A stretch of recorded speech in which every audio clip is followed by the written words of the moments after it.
Shalom, Bapak Ibu Saudara yang terkasih dalam Tuhan, kita bersyukur oleh kemurahan Tuhan kita ada sebagaimana adanya saat ini ya. Bukan karena kuat gagah perkasa kita, bukan karena kehebatan kita ya, tapi karena kasih Tuhan, anugerah Tuhan.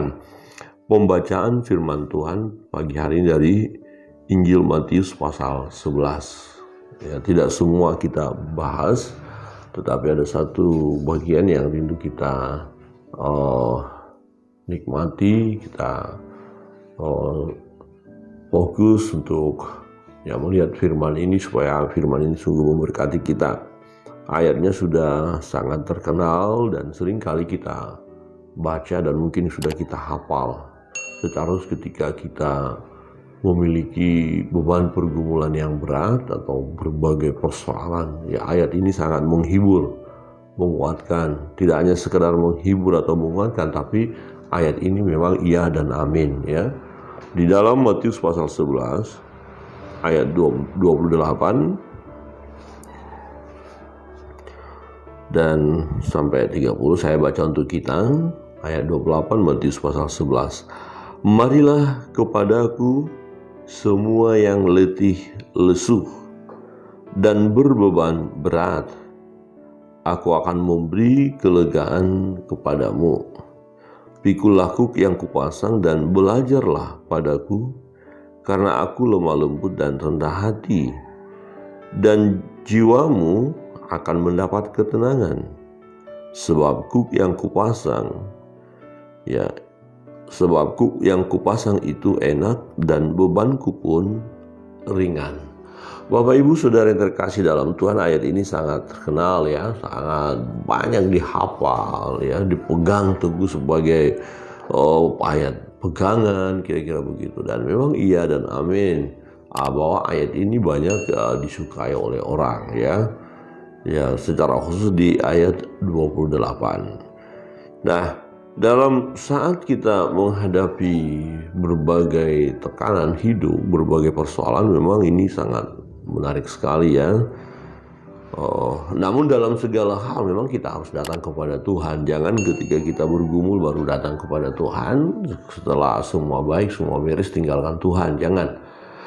Nah, baik suka maupun duka tetap kita memuji Tuhan, tetap kita datang kepada Tuhan. Manakala kita dalam kondisi sukacita, berbahagia karena ada berkat-berkat yang mengalir ya bersukacita di dalam Tuhan ya, tetap bersukacita di dalam Tuhan, datang kepada Tuhan, naikkan ucapan syukur.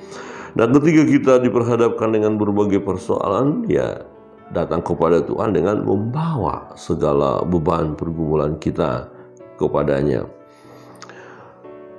Kita melihat kebenaran yang pertama, ini adalah Yesus sendiri yang berkata, marilah kepadaku. Nah, ketika kita menghadapi berbagai pergumulan, hendaklah kita datang kepada Yesus. Nah, menjadi pertanyaan, ya kalau saya datang kepada Yesus, apa yang saya dapat? Apa yang Yesus bisa buat? Yang Yesus bisa lakukan bagiku?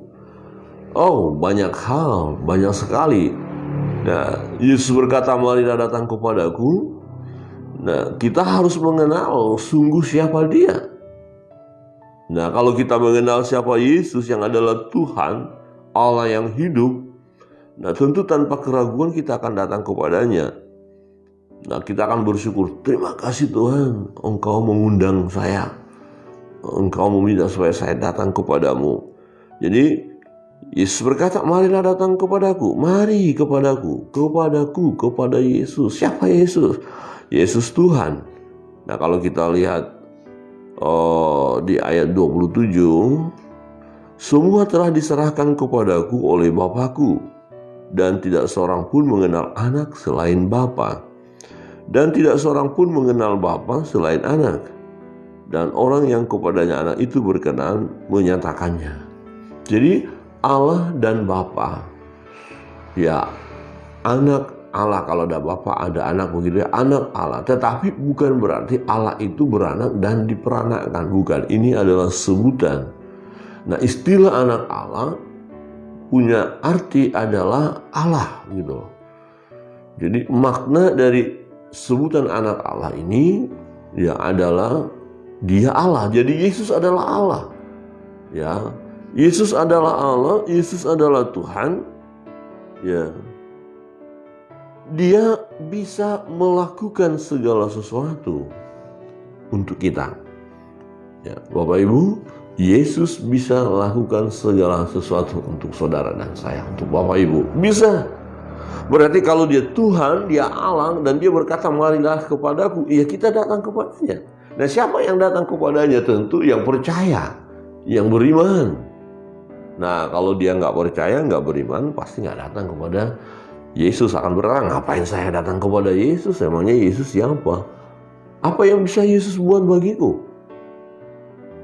Bahkan orang-orang yang tidak beriman ada yang juga mengatakan kata-kata yang tidak pas kepada Yesus, mengolok-olok dia, menghina dia. Ya, wah ini sedih sekali. Mengapa mereka lakukan hal itu? Karena mereka tidak kenal siapa Yesus, tidak tahu siapa Yesus. Ya, mereka mengatakan wah Yesus itu bla bla bla bla, ya, kalimat-kalimat yang tidak benar. Apa itu Yesus? Nah, tetapi orang yang mengenal Yesus, yang tahu bahwa Yesus adalah Allah, datang ke dunia untuk menjadi sama dengan manusia. Nah, kita respon. Jadi Yesus berkata, mari datang padaku. Iya Tuhan, aku datang kepadamu. Aku tahu Engkau Tuhan yang sanggup menolong aku.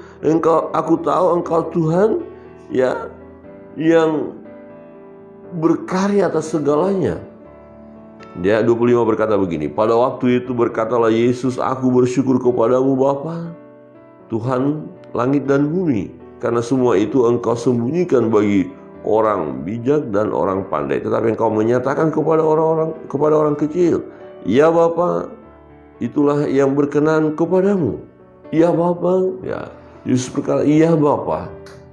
Nah, kemudian masuk ke ayat berikut bahwa semua telah diserahkan kepadaku oleh Bapakku. Semua diserahkan padaku oleh Bapakku. Jadi begini, apa yang dimiliki oleh Bapa ada pada anak. Nah, maka suatu ketika Yesus berkata, Bapa dan aku adalah satu. Ya, jadi Yesus adalah Allah. Yesus adalah Tuhan yang punya kuasa untuk menciptakan, yang punya kuasa untuk memberkati kita, yang punya kuasa untuk menolong kita dari segala beban pergumulan kita, yang punya kuasa untuk membuat mujizat bagi kita. Karena dia Tuhan, dia maha tahu, dia melihat keadaan kita, dia tahu segala beban pergumulan kita. Secara khusus orang percaya, karena orang percaya selalu disertai oleh Yesus. Yesus berkata, aku menyertai senantiasa sampai garis akhir, sampai akhir zaman. Aku menyertai, sekali-kali tidak akan membiarkan, sekali-kali tidak akan meninggalkan. Jadi kita nggak pernah ditinggalkan oleh Yesus. Jadi kalau kita punya beban, kita punya persoalan yang rumit, kita punya penderitaan, kita punya sakit penyakit yang dahsyat, yang luar biasa, Yesus tahu. Karena dia bersama dengan kita. Yesus tahu, Yesus lihat, dan Yesus tahu juga cara menyelesaikan masalah yang kita hadapi. Yesus tahu juga cara menyembuhkan. Yesus tahu cara membuat mujizat yang kita perlukan. Yesus tahu karena dia bersama dengan kita. Dan dia tahu solusinya. Karena dia yang punya kuasa untuk itu. Jangan pernah kita ragu ketika punya persoalan untuk datang kepada Tuhan. Oh, saya punya beban, ini punya persoalan. Aduh, gimana caranya menyelesaikannya? Siapa yang saya akan datangi untuk membantu saya? Tidak perlu. Datang kepada Tuhan, berdoa. Tuhan kasih hikmat. Kemudian Tuhan bisa tolong melalui orang lain. Ya, melalui saudara kita yang dekat. Melalui bla bla bla. Banyak. Bisa. Tuhan punya cara. Nah, bagaimana cara Tuhan? Itu bukan urusan kita. Ini kelemahan kita. Kadang-kadang, Tuhan gimana ya caranya ya? Aduh, saya membutuhkan dana ini Tuhan. Pekerjaan saya kan lagi sulit ini. Ini baru 1 minggu bekerja. Tapi ini kebutuhan saya kan harus saya penuhi. Gimana caranya Tuhan? Kemudian kita berdoa, Tuhan tolong kami, bahwa kami ya pasti bisa memenuhi kebutuhan ini. Amin, kita bilang. Tapi kemudian kita berpikir, kita berkata, gimana caranya ya? Wah, ragu-ragu lagi dong. Jadi nggak usah bertanya gimana cara Tuhan. Tuhan gimana cara memberkati aku? Jangan tanya itu. Jangan pertanyakan. Tetapi yang kita mau lakukan, aku percaya Tuhan memberikan. Itu. Aku percaya Tuhan mampu. Karena apa? Dia yang berkata, mari datang kepadaku. Marilah kepadaku. Semua yang letih, lesu, dan berbeban berat. Nah, letih, lesu, dan berbeban berat itu ada dalam kehidupan kita di dunia ini. Ya, letih, lesu, berbeban itu kita semua punya masalah. Kita punya pergumulan. Ya, kadang-kadang kita baik-baik, sehat, tiba-tiba sakit, bergumul lagi. Ada satu saya lihat di Facebook, ada seorang anak yang meninggal. Kemudian yang buat status itu mungkin keluarga atau orang tuanya, baru 1 hari sakit kok langsung meninggal. Seperti nggak bisa terima kenyataan itu ya. Baru 1 hari sakit langsung meninggal. Wow. Jadi rasanya terpukul keluarga. Nah, kita nggak tahu. Ya, persoalan selalu ada di depan kita. Tetapi yang penting kita mau datang kepada Tuhan itu. Ya. Apakah langsung seketika Tuhan angkat beban kita? Kita nggak ngerti. Itu bisa saja. Tapi juga bisa beban itu tidak langsung diangkat. Tapi diberikan kekuatan kepada kita untuk menghadapi beban itu. Hari ini aku mau berdoa. Tuhan berkati saya. Beri saya mujizat apa yang kita minta. Karena kita butuh hari ini.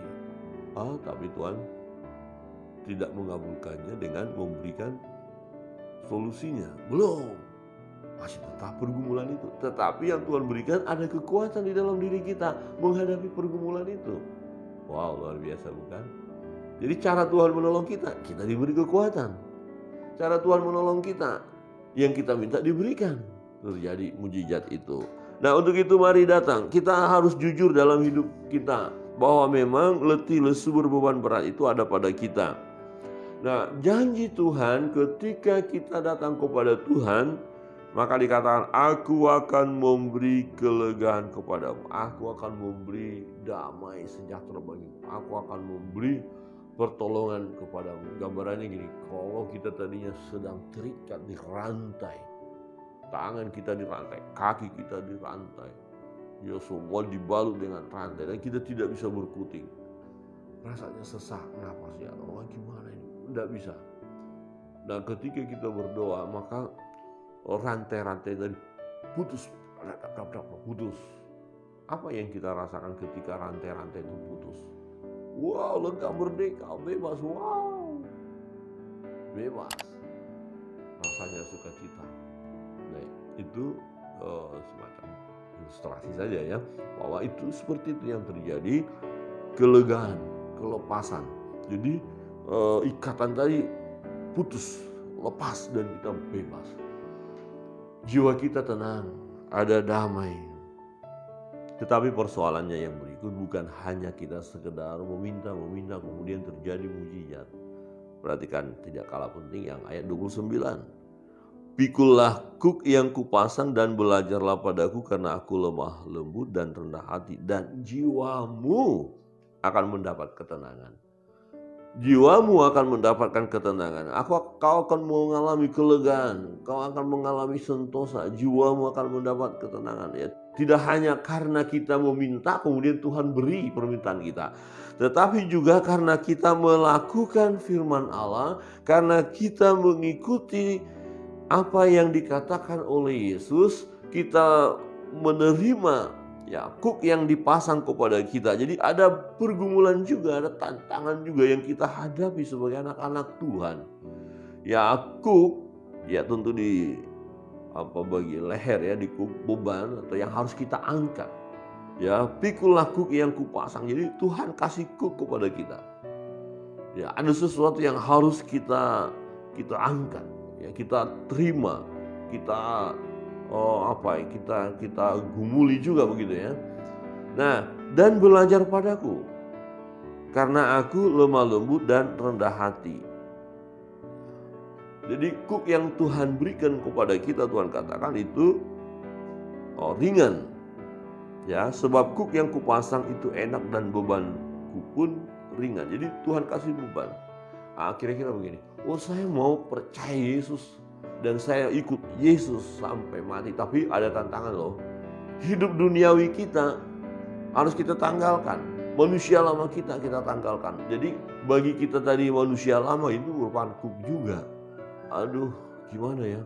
Saya sakit hati. Saya mau dendam tapi nggak boleh dendam. Saya mau marah, saya mau menggunakan kata-kata kasar saja, tapi nggak boleh. Ya itu. Jadi belajar daripada aku, kata Yesus, aku lemah lembut. Jadi Tuhan kasih kuk, jadi Tuhan kasih kendali dalam hidup kita. Ya untuk itu mari kita mau dikendalikan oleh Tuhan, dikendalikan oleh Roh Allah dalam hidup ini. Amin. Dikendalikan, jadi dipasang kuk itu seperti ini. Kalau ini saya dari kecil ya melihat atau bekerja atau hidup sebagai anak petani. Kami waktu itu punya sapi, punya kerbau, kemudian kerbau itu dipasang kuk, kemudian dipasang luku ya atau bajak. Ya, kemudian dikasih di lehernya. Nah, waktu dikasih kuk dia nggak bisa kemana-mana. Jadi nggak bisa sesuka hati. Dia terikat, ya, terkendali. Jadi yang membajak, orang yang membajak itu ada tali ke lehernya, ke hidung saat sapi atau kerbau itu, dan dia tetap pikul itu kuk. Kemudian kita jalan, dia tarik itu, ya bajak. Dia mengikuti perintah dari orang yang pegang kendali, ya kiri kanan gitu. Jadi selama ada kuk itu, dia nggak bisa buat apa-apa.